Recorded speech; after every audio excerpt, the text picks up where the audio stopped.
नमस्कार मित्रांनो. सकाळी उठल्यानंतर पाणी किती प्यायचं हा बऱ्याच लोकांना प्रश्न असतो. आयुर्वेदात उष्यप्पा नावाची एक गोष्ट सांगितलेली आहे. पण ती पहाटे उठून ब्राह्ममुहूर्तावर पाणी प्यावं असा सगळा भाग आहे.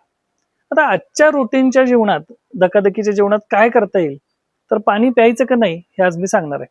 मित्रांनो, सकाळी उठल्यानंतर पाणी पिणं हे खरं तर प्रकृतीनुसार असतं. वात, पित्त आणि कफ. तर वात प्रकृती विषम असतं, पित्तला पाणी जास्त लागतं, कफाला पाणी कमी लागतं. आता एक साधी सोपी ट्रिक सांगतो. सकाळी उठलं की जर आपली युरिनचा कलर जर डार्क असेल, येलो असेल, गडद असेल, तर पाणी तुम्हाला प्यायला पाहिजे. जर युरिन नॉर्मल असेल तर पाणी प्यायची आवश्यकता नाहीये.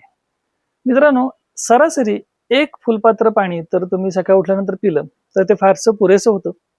उगाच शेजारी तांब्याभर पाणी पितोय म्हणून मीही गटागट पाणी पिलं पाहिजे असं नाहीये.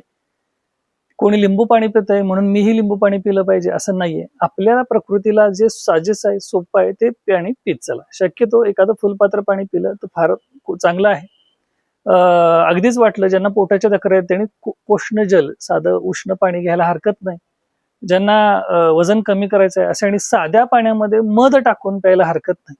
ज्यांना कडू पित्त आहे, ज्यांच्या पोटामध्ये आग पडते, तर अशा लोकांनी थोडंसं लिंबू पाणी पाचक म्हणून प्यायला हरकत नाही. पाणी पिऊन, तांब्याभर पाणी पिऊन पचनाला डिस्टर्ब करू नका. सकाळी उठल्या उठल्या कफाचा काळ असतो त्यामुळे जास्त पाणी न पिणं चांगलं. थोड्याशा प्रमाणात अगदी 100 ते 200 मिली पाणी फार परत प्यायला हरकत नाही. धन्यवाद.